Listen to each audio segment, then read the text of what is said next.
Hi guys, welcome to my channel Business Correspondence and More in 7 minutes. This is the first episode of a series of videos about business correspondence, which is business letter writing, about international business regulations and practice, and also some challenges in international trade.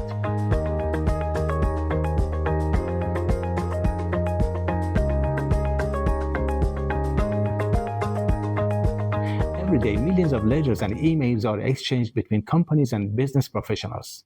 The question is, are all these letters and emails effective? What is the difference between an effective and great email or letter and a poor one? The answer is in both form and content. Form is very important because it is the first part of the letter that the recipient can see and read.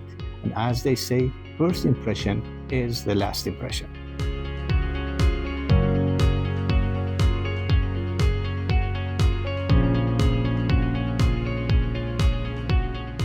Business letters consist of 7 parts: the letterhead or the sender's address, date, inside address, which is the recipient's address, salutation, subject, body, and finally the closing.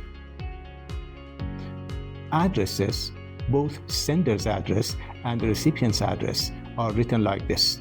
First, we have the full name of the person, then the position of the person in the company. Then comes the name of the company.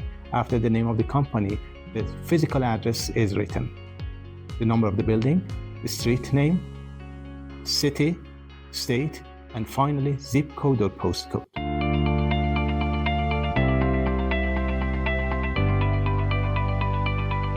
Date in a business letter can be written in 2 methods. You can either write the number of the day on the left side, the name of the month, which is spelled in the middle, and the number of the year on the right side. Or you can write the name of the month on the left side, the number of the day in the middle, and the number of the year on the right side. In either case, the name of the month should be spelled. We write the word for the name of the month.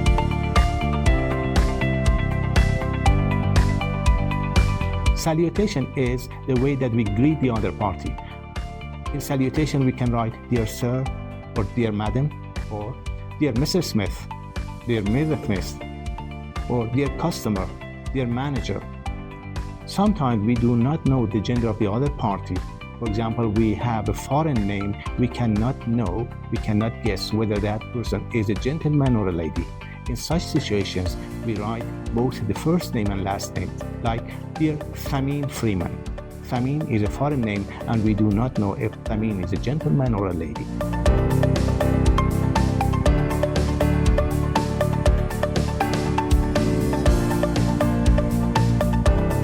Sometimes we issue a certificate and we do not know who is going to receive this certificate. In such letters, we just write "to whom it may concern."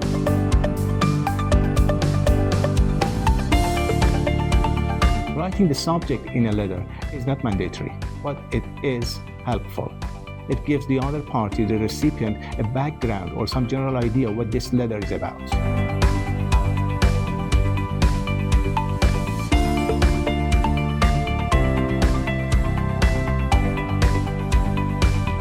In emails, you have to write the subject. Without the subject, the system stops sending the email. And sometimes you decide to push the send button without writing the subject. In such cases, the recipient most probably will not open that email which has received without the subject.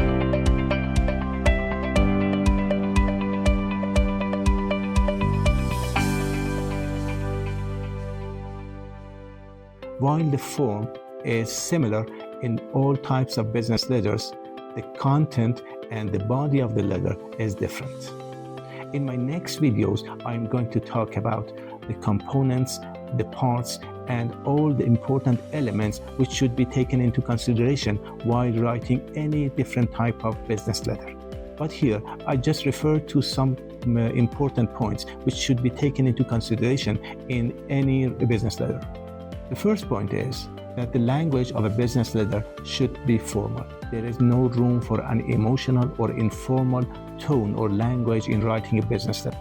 The next point is that since a business letter is written to fulfill some goal or purpose, all the elements of the letter should be arranged in a way to fulfill that purpose. You must be very tactful in writing the letter.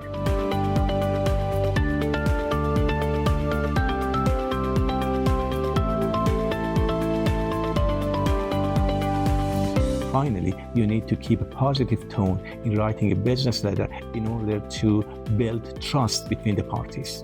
Sometimes we are writing a letter of complaint. Sometimes we are going to give a bad news in the letter.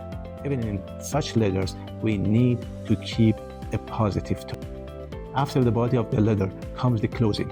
Closing can be an informal phrase like best wishes or a very formal phrase like respectfully yours. In either case, if the closing phrase consists of more than one word, the first word always starts with a capital letter and the next words start with small letters.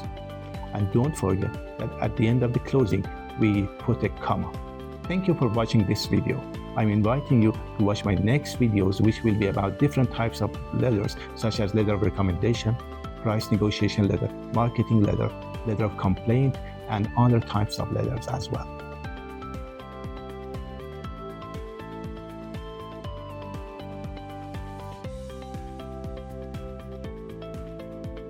There will also be some videos about international business practice and regulations and some challenges in international trade.